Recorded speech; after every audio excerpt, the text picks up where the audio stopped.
Mifepristone is going to be allowed in Massachusetts to kill babies because they don't value human life, just like every other blue state. Also in the news, Trump attacks the judge in New York deciding on his case. I agree with what he's saying. I don't like the judge either. But is that the best call to make in the court's view? Let's find out. You're watching the Demetrios Araujo Show. Without further ado, let's begin. Facts over tracks, this and that, spitting slow, spitting fast, I could roast, I could gas, think I'm okay at last, but I don't know if that can erase all the past. Recently, the governor of Massachusetts, Governor Haley, just pledged that she will make sure Mifepristone is going to be allowed in Massachusetts forever.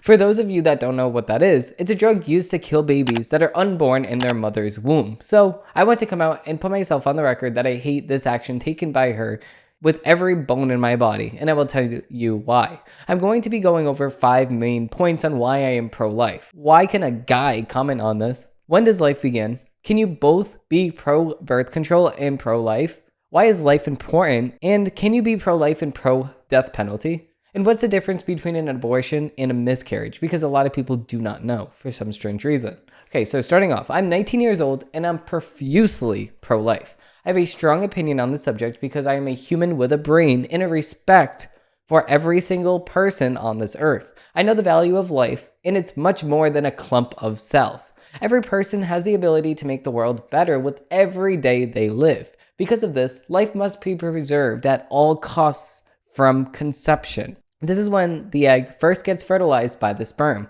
Let's start at that. If you do not want a baby, abstinence is the best option for you.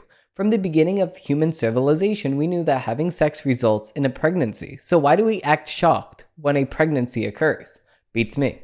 People forget this and take dangerous hormones that mess with their body's natural balance, thus causing more harm than good. These hormones are also known as birth control. People believe that if they just take a birth control pill, they are just putting a pause on the ability to give birth. But this is completely wrong. According to women that were taking these pills long term, whether it be the patch, a vaginal ring, the most popular brands are Anivia or Nivea ring, hormonal IUDs, the most popular brands are Kalina, Lydia, Miranda, Skyla.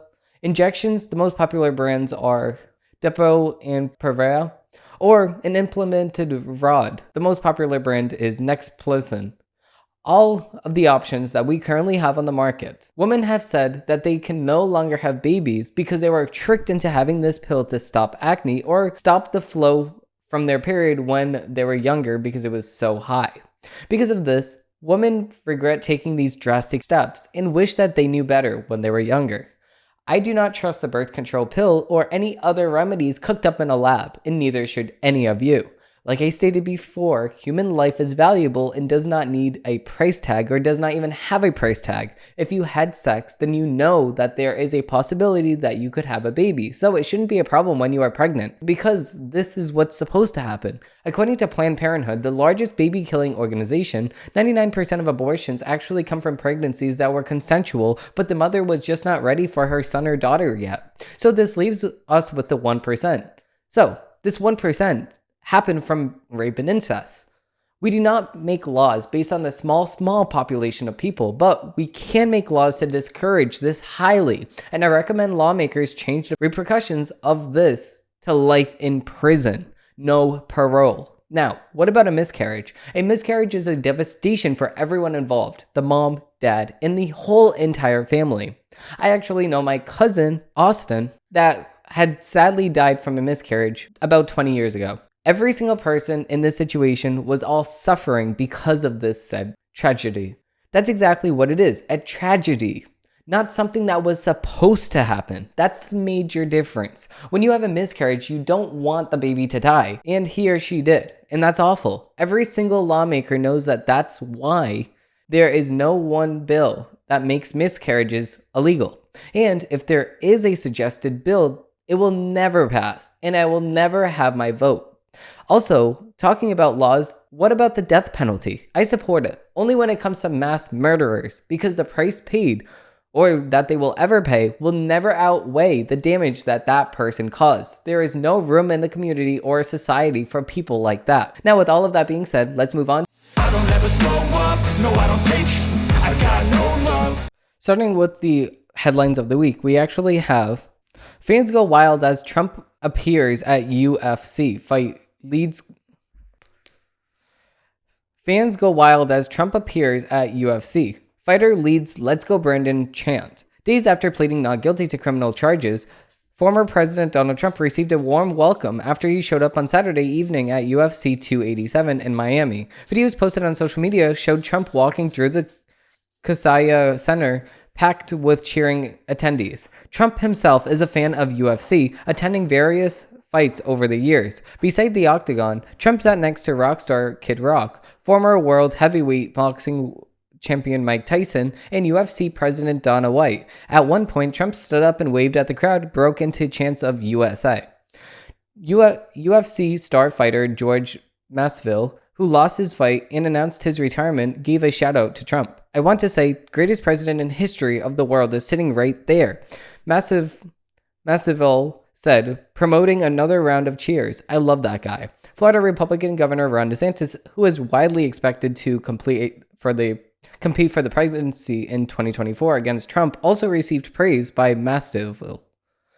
We've also got a great governor, the greatest governor of all time, here in Florida. Let's keep Florida free, a red state. Masvidal said before leading a Let's Go Brandon chant, which has become a rallying call against President Joe Biden. Trump, a longtime celebrity businessman, announced in November he would be running another campaign for the presidency. If Trump wins the GOP nomination, he will go up for a rematch against Biden, who he said he intends to run for a second term, but has not yet formally declared a bid. For months, Trump generally hovered at the top of 2024 Republican primary polls, but his numbers appear to have gotten a boost as he became the first former president to face criminal charges. Trump traveled to New York last week and pleaded not guilty to 34 felony counts of falsifying business records as a part of a Manhattan District Attorney Alvin Bragg's alleged to be a catch-and-kill scheme to influence the 2016 election. Other investigators pose legal jeopardy to Trump, including a 2020 election inquiry led by Georgia's Fulton County District Attorney Finney Willis, and the federal probe commanded by special counsel Jack Smith. Trump proudly denies any wrongdoing and claims politically motivated prosecutors are targeting him. No, and I completely agree. Trump is always not politically motivatedly attacked. I mean, see, the thing is with Trump, there's not one person that does not have an opinion on Trump already. Trump is a household name, and that's it. Trump is a household name. There's not one person that does not have an opinion on Trump already. And because of this, nobody that did not vote for him in 2020 will vote for him now. In other words, if you did not vote for Trump in 2020, you most likely will now vote for Trump in 2024, which is why I think that since Trump is so well known and there's already a huge group of people that already have an opinion about him and will not vote for him, I can already see him not winning 2024, but I really hope that I am wrong. Moving on to the next article, we actually have Canadian Law Board pushes attorney for dad jailed for opposing child's gender transition. This is an article from the Daily Wire.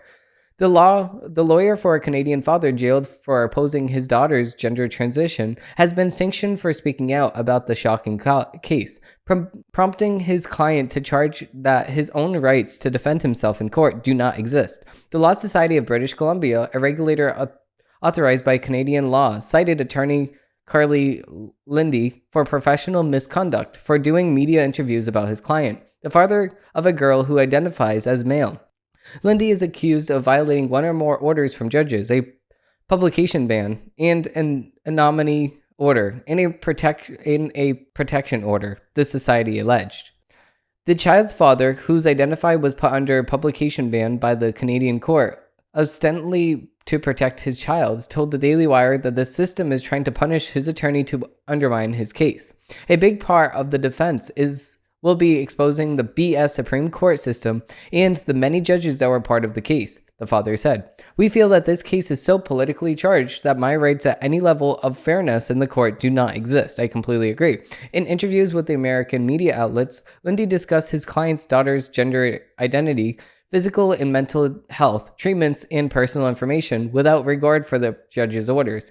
The regulator claims both citations were issued in 2021, but the regulator is is only now taking the step in disciplinary processes. A date will not be set for a disciplinary action hearing for Lindy, who has been practicing law in British Columbia for over 50 years. In 2018, the child's father, Vancouver Postman, was informed that a hospital would start administering cross-sex hormones to his child. Thanks to a recent Canadian law, doctors may administer transgender drugs to children without parental consent. 5 years later, the dad is still fighting the British Columbia courts over the loss of the parental rights in the medical transitioning of his teen daughter. After the dad spoke out against the child's gender transition, he was arrested in March 2021 and fined $30,000 for misgendering his daughter, who was 13 at the time. He was also charged with criminal contempt by court, and he was initially denied bail and held in jail. The father has incurred enormous losses and expenses over the ordeal and has been dragged through in a kind of legal hell. According to his GoFundMe page, the page has raised over $88,000. This is in Canadian, so 65,000 USD as of Friday. Daily Wire host Matt Walsh interviewed the Canadian dad for his documentary, What is a Woman, released last year. The dad told Matt Walsh that his ex brought their daughter to an appointment at British Columbia Children's Hospital. The dad said that he trusted the hospital to perform a thorough evaluation and thought, good, this is going to be the end of it all. They're going to clearly see that my child is not the opposite sex. He got a call less than an hour later into the hospital, however, informing him that they were going to pump her full of cross-sex hormones within the hour, he said. And I put a halt to that. I said no, the dad said. They agreed to stop for the moment. They figured, well, let's get this dad on board too. I said it's not going to happen. After that, the dad said that he got a letter from the hospital in December 2018 saying that under British Columbia's Infants Act, the hospital would be starting his daughter on cross-sex hormones, and said that he had 2 weeks to respond with legal action if he chooses so. So that's how I ended up in court, because I did respond with legal action, the dad said. Meanwhile, he was publicly referring to his daughter as she in Canada, and it can be considered a criminal violence to refuse to use someone's preferred pronouns. This is exactly why Canada has been down the drain lately. The dad said, so he ended up in jail. It's no different than, let's say I were here to broomstick and whack one of my kids over the head, the dad said. His daughter was still on cross-sex hormones as of Walsh's interview. The dad is back in court as of May 31st to begin his appeal at the British Columbia Court of Appeal, he told the Daily Wire. The dad said that his team has told him that this case is a priority for the government of British Columbia and they intend to win it at all costs. And I completely agree. And you know what? I would sue the mom for every single penny this mom caused to this father. Now, with that being said, let's move into a dozen take. Now, moving into the first article, we actually have a CNN article. We have why Republicans are in trouble. Trump and the abortion issue aren't going anywhere, and you're completely right. I'm not going anywhere at all.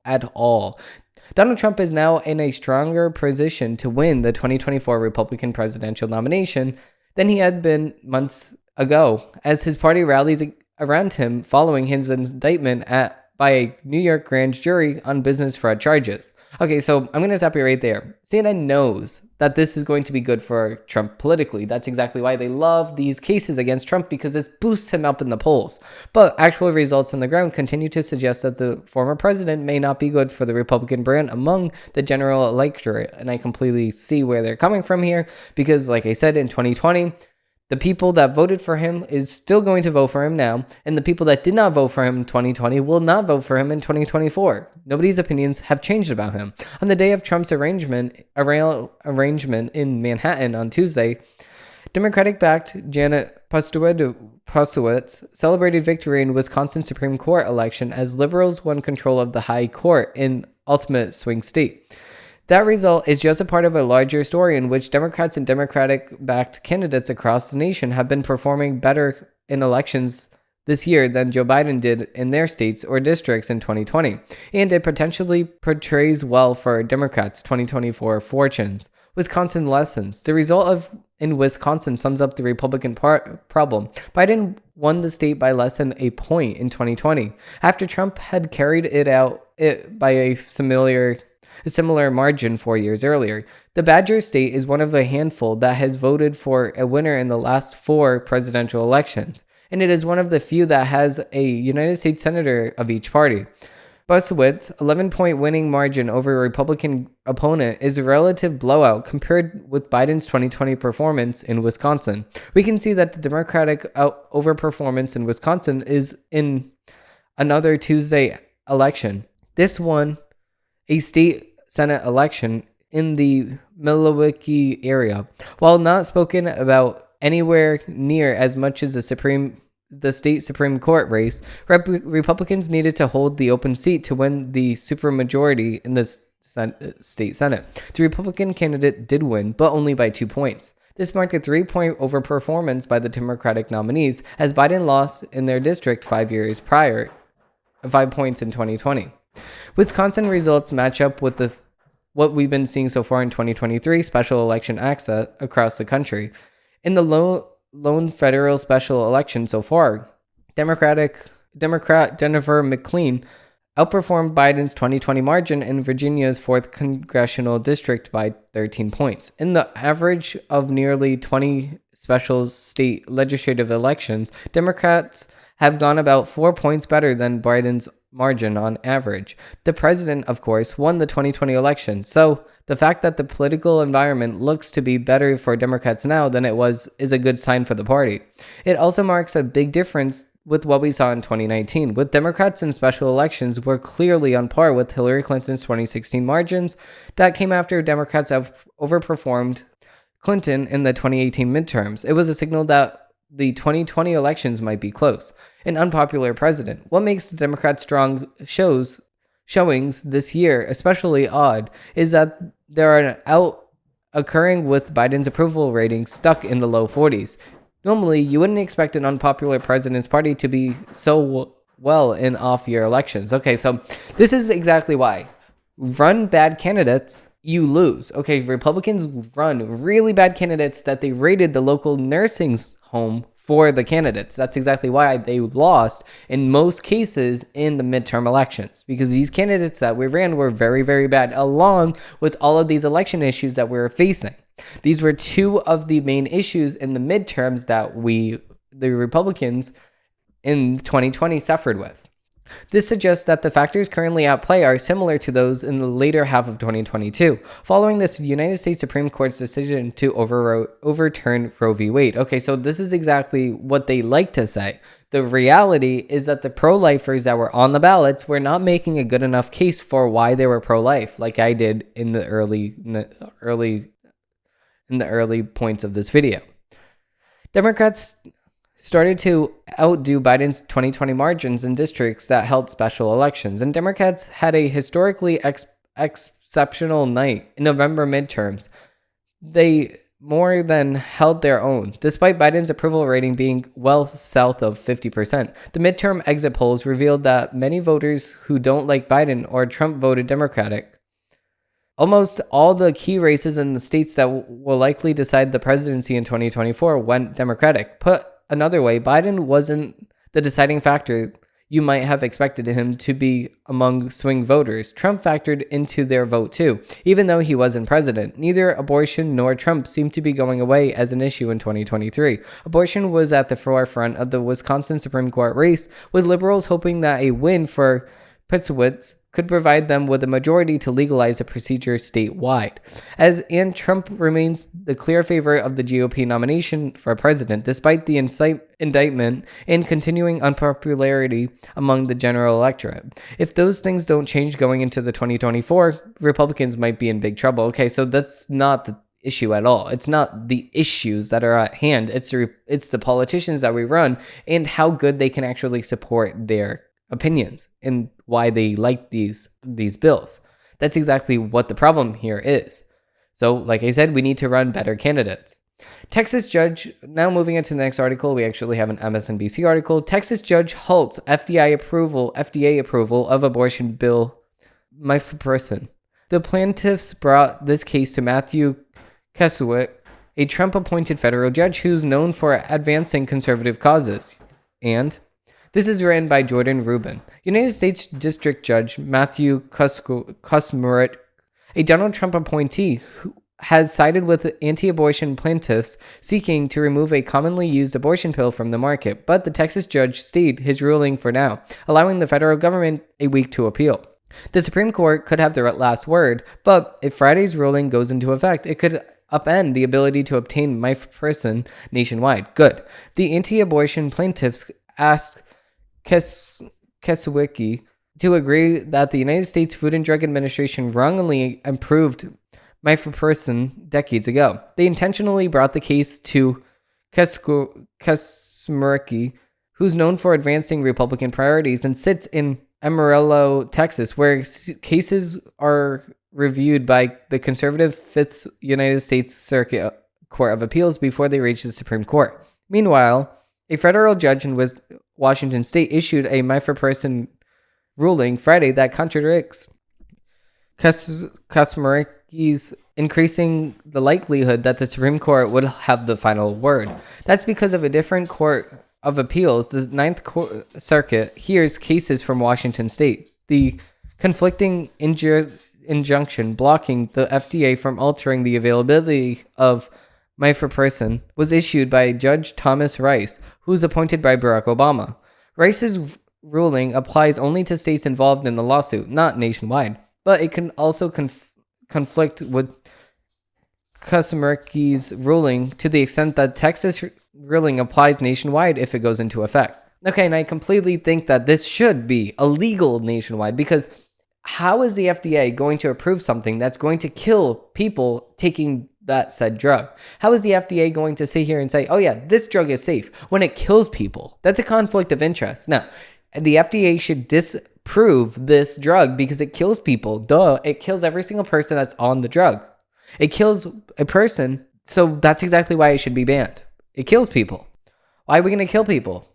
Moving on to the next article, we actually have an NPR article. Why California's floods may be the only taste of what's to come in a warmer world. Oh, climate change. Listen, the last 100 years, I would say the last generation, only saw a 0.5 degree uptick in warmer weather. So what does this have to do with anything? No. The street in front of Antonos Hussero's two-story yellow daisy-colored home in Pajero, about an hour south of San Francisco, turned into a deep, muddy river in the early morning hours of March 12th. The waters submerged his Ford F-150 truck, and his first floor flooded. In Pajero, nothing is going to change because poor people live here, said Huzero, 72, a retired farm worker. He recounts more than 3 decades of requests from the community for local, state, and federal officials to fix the aging levee on the Pajero River, 4 miles upstream from his town. And I completely think that he's right. If the government's not going to help these people the government's not going to help them at all, because the government does not care about the poorer class of people whatsoever. The government only cares about the rich people. So if this is not happening to rich people, then the government does not care at all. Why would the government care about the lower class people when the lower class people are just peasants to them? This is according to the government. No, the government does not care about these people at all. That's exactly why they're not going to help you. Moving on to the next article, we actually have a Fox News article. We actually have House Oversight Committee subpoenas banks, Biden family financial records. House Oversight Committee subpoenas banks, Biden family associates in probe of finances. The Republican-led House Oversight Committee has subpoenaed several major banks for financial records belonging to the Biden family associates. The House Oversight Committee issued subpoenas to banks asking for Biden family associates' financial records. Fox News has confirmed that the Oversight Committee subpoenaed Bank of America, Hathaway Bank, JP Morgan Chase, and HSBC USA NA, as well as a former Hunter Biden business associate, Marvin Yang, asking for financial records. Rep. Jamie Raskin, Democrat from MD, the top Democrat from the Oversight Committee, complained that the committee chairman, James Comer, Republican from Kentucky, was trying to hide information regarding the investigation from Democrats on the committee. In a statement to Fox News, Comer said that ranking member Raskin has again disclosed committee subpoenas in a cheap attempt to thwart cooperation from other witnesses, giving his antics with the first subpoena. The American people and the media should be asking what information ranking member Raskin is trying to hide this time. No one should be fooled by the ranking member Raskin's games. We have bank records, and the facts are not good for the Biden family. The Oversight Committee Democratic staff sent a memo to members on Thursday, which accuses Republicans of conducting their investigation behind a veil of secrecy. Despite the massive investment of time and resources, Republican efforts on this and other congressional committees have failed to yield any evidence of misconduct by President Biden. Nonetheless, Chairman Comer has issued 6 document subpoenas for financial records as a part of a renowned several of which have been based on information committee Republicans know to be false, the memo states. The Democratic memo alleges that the Republicans have been publicizing their subpoenas or notifying Democrats, which has reportedly resulted in some targets of subpoenas being unaware of the committee is seeking their records. On February 27, 2023, Chairman Comer secretly issued the committee's first document subpoena as part of the committee's Republicans' ongoing investigation into the Biden family to Bank of America. The subpoena sought, among other information, all financial records from January 20th, 2009 to present, a staggering 14-year period. For John R. Walker, a private United States citizen, yet because of Chairman Comer's use of secret subpoena, Mr. Walker has never notified the committee had subpoenaed his financial records from Bank of America. He was never notified that Bank of America turned over his records to the committee, and he was never notified that the committee was publicly releasing information from these records. The memo states, a spokesperson for Cathaway Bank told Fox News Digital that the bank will cooperate with the Oversight Committee. Cathaway Bank, a NASDAQ-listed United States financial institution for 60 years, has cooperated with the House Committee on Oversight and Accountability's request for information. The bank intends to continue to cooperate with the committee, the spokesperson said. And I completely think that this is right. I mean, if they want to do an investigation, they deserve to see the investigation without you knowing that they're investigating you, because if you know that they're investigating you, then you're going to make changes to your behavior. This should not be happening. If they're doing investigations to you, there should be a probable cause, but if there's not a probable cause, then you should not be searching people. But I would sure hope that there is a probable cause. Moving on to the next article, we actually have a Breitbart article. GOP Rep. McCall, United States troops in Taiwan on the table. House Foreign Affairs Committee Chairman Rep. Michael McCall, Republican from Texas, said Friday on FNC's America's Newsroom that the United States may send troops to Taiwan should China invade. Host Ursula Hunzi said Speaker McCarthy and yourself had said that multiple times now that we need to arm Taiwan now before any sort of invasion. What about the United States troops? McCall said, I think you know. Then you are talking about authorized use of military force that would come out of any committee or declaration of war, which has not happened since World War II. Hinze said, would you support that? McCall said, if Communist China invades Taiwan, and if the American people support this, then the Congress will follow. Hinze said, so you're saying that the option to authorize war powers is on the table? McCall said, if Communist China invaded Taiwan, it will certainly be on the table. If something like that was to be discussed with the American people, is Taiwan worth it? I can argue for a lot of reasons it is. Exactly, because it gives us everything. Taiwan gives us all the chips that we even have in my device right here. You know, my iPad from Apple. You know, there's chips inside of here that is made from Taiwan, chips inside of here that is made from Taiwan, chips inside of phones that are made from Taiwan, our car chips are made from Taiwan. Everything that we rely on a daily basis is made from Taiwan. Car dealers could not even sell their cars because they were waiting for chips while there was a chip shortage from, you guessed it, Taiwan. So we rely heavily on Taiwan. So the United States should step it up and say, no, you know what? Since we rely so heavily on you, then we will support you in the war, because we do not like the CCP anyway, so we might as well help you guys out. Now, with that being said, we're going to move on to the next article. We actually have a Daily Wire article. George Soros' son visited Biden's White House over a dozen times since president took office. The son of a billionaire's leftist mega donor, George Soros, met with the top United States States officials at the White House 14 times since President Joe Biden took office. Alexander Soros, 37, chairs the Open Society Foundations, the network founded by his father that donates to leftist causes and political candidates focused on reshaping the American justice system. White House visitor log reviewed by the New York Post showed that Alexander has visited the White House 14 times since October 2021. The Democratic fundraiser's son most recently traveled to Biden's White House on December 1st, when he met with the then Chief of Staff Ron Klain's advisor Nina Stueva. Alexander also attended a lavish dinner honoring French President Emmanuel Macron that was put on by the president and the First Lady Jill Biden on the South Lawn, the Post reported. On October 6, 2020, Alexander met with Deputy National Security Advisor John Finner and Kimberly Lang, a National Security Advisor executive assistant. Alexander met with Feiner on 3 separate occasions. Madeleine Stasser, among another advisor to Klain, met with the young Soros in October 2021 and April 2022. Mike Howell, Heritage Foundation Oversight Project Director, told the Fox News that Alexander's time in the White House is concerning, adding that the Soros family has done incalculable damage to our country. The death and destruction of their policies are evident at our borders and in our crime-infested cities, Howell said. The left is addicted to their money, and they don't even bother hiding it anymore.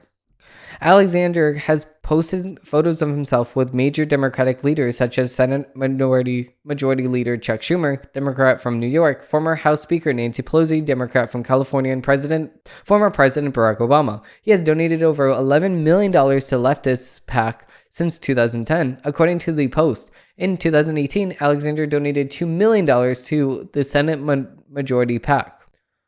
George Soros and his family faced increased scrutiny after former President Donald Trump connected him to Manhattan District Attorney Alvin Bragg, as Trump faces a criminal trial for his alleged hush money payments to porn actress Stormy Daniels during the 2016 presidential campaign. The elder Soros donated $1 million to the Color of Change PAC, which in turn spent $1 million on efforts that boosted Bragg's campaign for district attorney.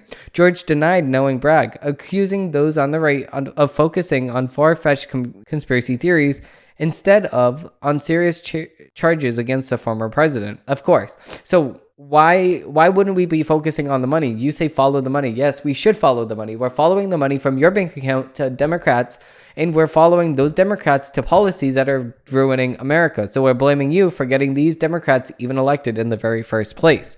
And yes, we can focus on 2 things at once because we're not a fish, and we have a brain that can comprehend more than one thing at once. I mean, that's very, very simple. Maybe you can't do that. I can do that. I can focus on 2 things at the same exact time. I can focus on you donating to woke causes, but I can also focus on the fact that Trump is unfairly being treated in New York right now. George Soros' other son, Jonathan, and his wife, Jennifer Allen Soros, donated directly to Bragg's campaign, each cutting a $10,000 check for the leftist district attorney in April 2021. Okay, so how are they not connected to Alvin Bragg then? If his other son actually donated $20,000 and his wife, together donated $20,000. Follow the money. Moving into the next article, we actually have an article from the Federalist. The West needs to stop believing China can reform itself.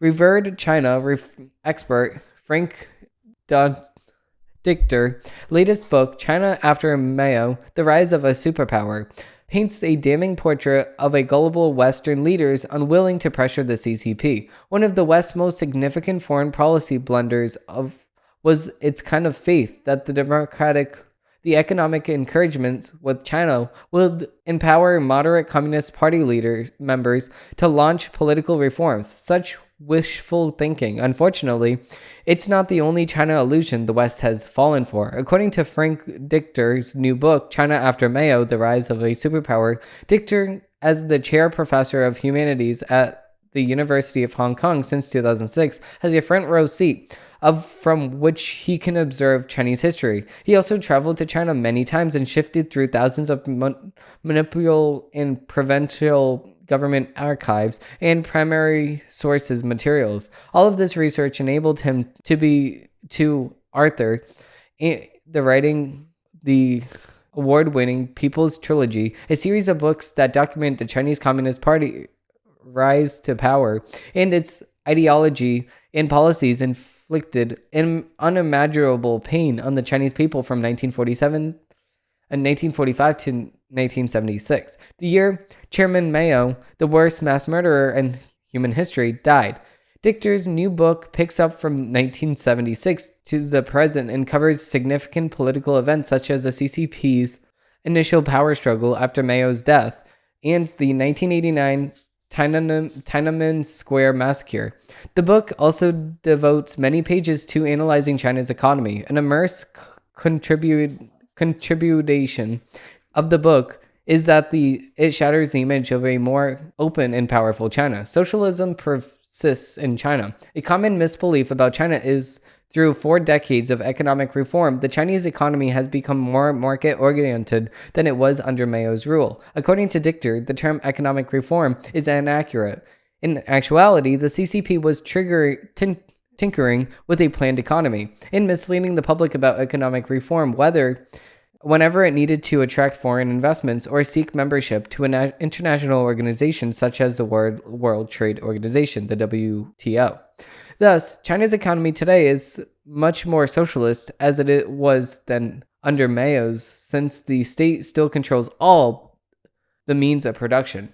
Dichter writes, "To this day, the land belongs to the state, a great many raw material resources being to the state. Major industries are controlled directly or indirectly by the state, and the banks belong to the state. 95 of the top 100 private firms being to current or former party members. To this point, the state-owned banks distribute capital as political goods or state-owned enterprises to pursue political goals, and the Chinese government still follows the former Soviet Union's central planning model by issuing an economic plan every 5 years. Capital is not allowed to flow freely in China. So how did the Chinese socialist economy still generate visible economic growth in the last 4 decades? Well, the Chinese people pulled themselves out of poverty by disobeying the party's orders. According to Dichter, even before Mao died, villagers in many parts of the countryside sought to regain control, not ownership, over the land. In some cases, local officials quietly distributed land to the farmers. In others, they merely locked away. The party fought against the bottom-up decollectivization movement, insisting, "We do not allow family farming, we do not allow the division of land, and we do not allow individuals to strike out on their own land." But eventually, the party had to give up after the production figures from family farming has constantly surpassed those from government-run agriculture collectives. Unwilling to admit defeat, the party presented the collectivization at its own idea, repackaged it under the title Contract Responsibility System, and promoted it throughout the countryside long after many villagers has already implemented something similar. What the Chinese farmer did is typical example of how people must subvert the master plan to survive in a socialist regime. Quoting the historian Robert Service, Dichter wrote, "Disobedience in the Soviet Union was not so much that the grit that stopped the machinery as the oil that prevented the system from grinding to complete standstill. Thus, cheating or disobeying party policies is not only a must-have in self-preserving skill under socialism, but also what keeps preventing China's socialist economy from collapsing. There's no moderate CCP leaders. The CCP always points to China's economic growth as a indisputable evidence that the party has competent and wise leaders who know how to deliver growth and prosperity for the Chinese people. In truth, Mao's successors, including Xi Jinping, who's also widely praised as the architect of economic reform, were neither competent nor wise. For instance, after Britain's Prime Minister Margaret Thatcher met Deng Xiaoping and other senior CCP leaders in 1983 to discuss the future of Hong Kong, she concluded that none of the leaders in Beijing understood international finance or the concept of freedom under a system of law, according to Dichter. There is no moderate CCP leader either. Take Zhang as an example. Zhao was a premier from 1980 to 1987, the CCP's general secretary from 1987 to 1989. After the CCP ownership ordered the People's Liberation Army to violently suppress the Tiananmen Square protesters, Zhao was placed under house arrest until he died in 2005. The West has lioned Zhao as a moderate party leader who paid a personal and professional price for trying to build democracy in China. Except that image was far from the truth. In 1950s, Zhao ruthlessly repressed farmers when a provincial official in Guangdong, relying on the torture to force them to surrender their crucial food supplies to the state. Zhao reached the peak of his power and became the premier of China, and later the general secretary of the CCP after winning a power struggle against his predecessor Hao Bing, claiming who wasn't tough enough against the influence of Berger's Western democratic ideas. In October 1987, Zhao told the Party of Congress, "We will never copy the separation of powers in the multi-party system of the West." A few months earlier, Zhao conveyed Heinrich Honecker, the leader of the East Germany, that once their living standards have been raised, people in China would acknowledge the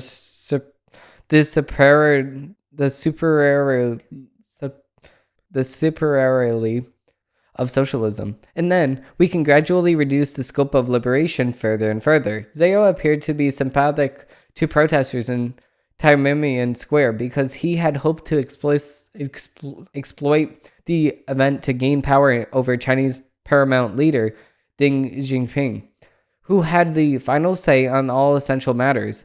Zhao's gambit didn't pay off, and he was plunged after losing the inner party's power struggle. He was no matter of freedom in democracy, and as many of the West chose to discipline him.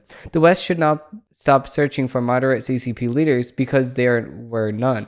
The West has failed to learn. After the 1989 Tiananmen Square massacre, the West should not have realized that there is no moderate CCP leaders and that China remains a brutal socialist, tyrannical regime. Had leaders in the West democracies united in imposing severe economic sanctions in China, they might have been able to compel the liberating political reforms. Instead, China apologists such as Henry Kissinger promised that the CCP they would count on him as an old friend of China. Speaking to a global audience in the White House, United States President George H.W. Bush said, "I don't think that we ought to judge the whole People's Liberation Army of China by the terrible incident." Even though Deng Xiaoping ordered the massacre, Bush exonerated Deng by calling the communist butcher a forward-thinking leader. Bush opposed the use of sanctions against Beijing because he believed that the commercial contracts would overcome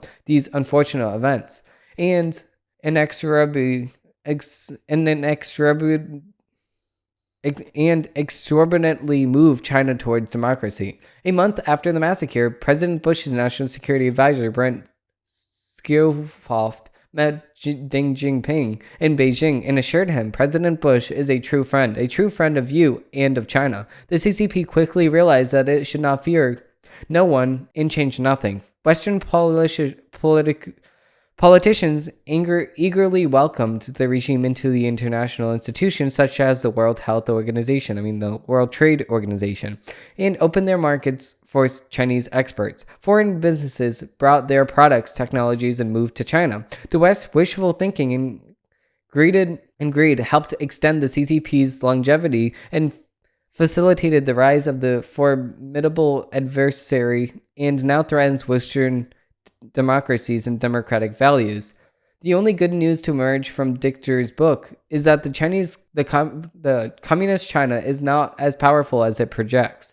Its economy is built on speculation, and everything is over-leveraged. The nation also faces a demographic crisis as its population ages, and its size is expected to halve by 2100. In Dexter's words, China reassembles a tanker that looks impressively shipshape from a distance, with a captain and lieutenant standing proudly on the bridge, while below, deck sailors are desperately pumping water and plunging holes to keep the vessel afloat. But a wrecked China can be more dangerous than a powerful one. Beijing may learn from Russia and attempt to claim its relevancy by taking aggressive actions abroad, i.e., invading Taiwan. The West should learn from past policy mistakes by seeking through the CCP's illusions in preparing for the wars. And I completely agree. If CCP wants to prove that it's dominant in Asia, then it needs to invade Taiwan. And because of this, America has to step forward and say, no, we will protect Taiwan at all costs, because Taiwan is very important to America. Now, moving on to the next article, we actually have another Federalist article. Tennessee Republicans show exactly how to respond to left-wing hostage taking. The Tennessee insurrection instigators exploited the deaths of 6 Christians for political fame. They are neither victims nor heroes. When 2 Democratic lawmakers joined a mob of left-wing insurrectionists who took over the Tennessee Capitol last week, they were rightfully expelled from the state's General Assembly. Nashville Rep. Justin Jones and Memphis Rep.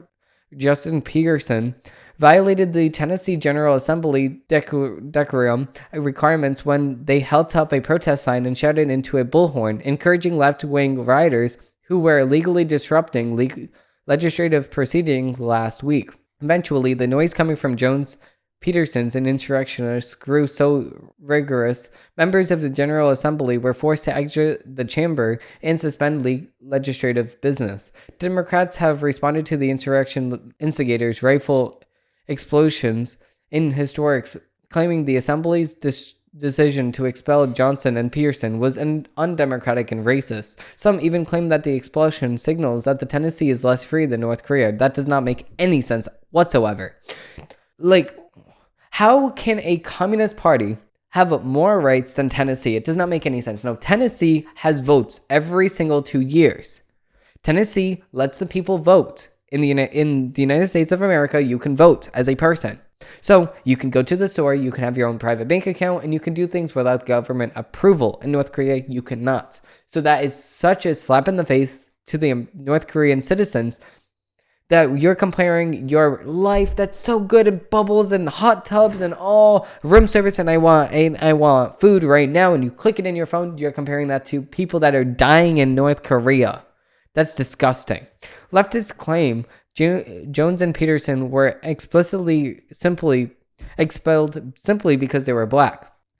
Given that Gloria Johnson, another respective who was white, stood next to the 2 men during Tennessee insurrection but was not expelled. Okay, expel her too. I don't really care. Expel you, and you. You all get out then. I don't really care. I feel like North Korea has more democracy than we do in the state of Tennessee. And it's terrifying that we're in this march to fascism, said Johnson, who later credited her continued standing position in the assembly to the fact that she's a 60-year-old white woman. Okay, if you're a 60-year-old white woman, how about you take a plane to North Korea and stay there for a week so you can see what the North Korean people face every single day? But you won't. You won't, because you're going to compare those people's lives to you, that you're sitting in your hot tub, you're ordering Uber Eats on your phone, you're ordering on Amazon.com, you're getting it in 2 days. Oh, your life is so bad. Oh, poor you. No, because you made an insurrection in the capital of the Tennessee, you are facing the repercussions of your actions right now. Now, go sit in the corner like a baby and think about what you did. However, Johnson's own lawyer separated her from Jones and Peterson, pointing out that Johnson did not shout, let alone scream into a bullhorn during the Tennessee insurrection. Instead, Johnson stood quietly next to the other 2 men. Johnson survived the expulsion by only 1 vote, but she was stripped of her committee assignments. Okay, so how about we run this vote again and see how much a baby that she's acting like? How about she goes and gets expelled too? Ironically, the only example of real racism came from Jones, who described his former colleague, Rep. Sabi Komar, as a brownface because Komar is an Indian immigrant who happens to be Republican. This week, while pretending racism was the cause of his expulsion, Jones found time to double down on the bigotry, saying Komar is only a Republican because he's confused. Yeah, totally. President Joe Biden characterized the Tennessee insurrection as a peaceful and described Jones and Pearson's explosion as shocking and undemocratic and without president. Okay, so without president. Okay, so where's your president? Where's your president? Joe Biden. You're saying that there's an insurrection on January 6th when 99% of the people were following the laws. And even the the QAnon shaman was actually just there shouting into a blowhorn exactly what these people are doing, but that's not peaceful? What? President Joe Biden characterized this insurrection as, quote, peaceful, and described Jones and Pearson's explosion as shocking and undemocratic, and without precedent. Former Barack Obama issued a similar statement on Twitter. To be clear, a mob insurrectionist halting Tennessee's legislative process with the aid of assembly members is actually undemocratic, as was with the politicians' decisions to egg them on. Jones and Pearson's are simply facing the consequences of subverting American democracy. Further, Democrats, notably Biden and Obama, have spent the last decade targeting their political opponents and eroding democratic norms and standards in their process. Obama's Internal Revenue Service infamously targeted conservative organizations, and his administration spied on the Trump campaign under knowingly false pretenses. Under Biden's Department of Justice, DOJ, January 6 demonstrators, many of whom were truly peaceful, were thrown in jail for 2 years without due process and slandered by months-long congressional slow trial that maliciously hid explicitly surveillance footage from the public and the defendants' lawyers. Despite the similarities between what happened on January 6, 2021 and March 30th, 2023, Biden, Obama, and the rest of the Democrats insist that the Tennessee insurrection was peaceful, but January 6 was an unfair to democracy and a national security tragedy akin to Pearl Harbor, 9/11, and the Civil War. Moreover, the same Democrats who are describing the explosions as unprecedented and undemocratic called for the expulsions of United States Senators Ted Cruz and Josh Hawley for objecting the certification of the 2020 election after Democrats rigged the outcome. Jones, Johnson, and Pearson are not victims. They instigated an insurrection at the Tennessee state capitol and have been justifiably pushed for their bad behavior. The real victims are the 6 Christians who were murdered by the transgender shooter, whose deaths are now being used by Democrats for political gain. Vice President Kamala Harris is scheduled to travel to Tennessee to visit with Jones, Johnson, and Pearson, but not the families of the 6 slain Christians. Harris plans to further discuss restrictions on Americans' Second Amendment rights, but not the mental health crisis, insisting the barbaric actions of the transgender shooter, whose gender dysphoria leftists have falsely labeled normal and brave. Democrats have just exploited the Christian victims. They've disrespected their memories by claiming their transgender murderer is a fellow victim of the shooting last week, and the Tennessee insurrectionist has held up 7 fingers for the supposed 7 victims in the shooting, referring to the killer as a victim. White House Press Secretary Karen Jean-Pierre said during a press conference that after the shooting that our hearts go out to the trans community who is under attack right now. Instead of the murdered Christians, further, Biden's Department of Justice does not plan to investigate the shooting as a hate crime, despite national law enforcement and suggesting that the killer specifically targeted her victims, and that the attack was linked to the killer's transgender identity. Jones and Pearson seized on the national tragedy and exploited it for political fame. They are not warriors or heroes. They are morally bankrupt former members of the Tennessee General Assembly who have been rightfully removed from their positions that they do not deserve to hold. And I completely agree with this. If you don't agree with this, I don't know what you're doing with your life. With that being said, we're going to actually end this episode off here. If you did enjoy this episode, please like and subscribe down below because I do post new episodes of the Demetrios Araujo Show every single Monday, Wednesday, and Friday. Thank you all for watching, and I hope they have a great rest of your day. If you did like the show, this show is sponsored by the Araujo Shooters. Thank you all for watching. If you did like this episode, please like and subscribe because I do post new episodes of the show every single Monday, Wednesday, and Friday. Thank you all for watching, and I hope they have a great rest of your day. The Demetrios Araujo Show is copyright the Araujo Studios 2023. Thank you all, and have a great one.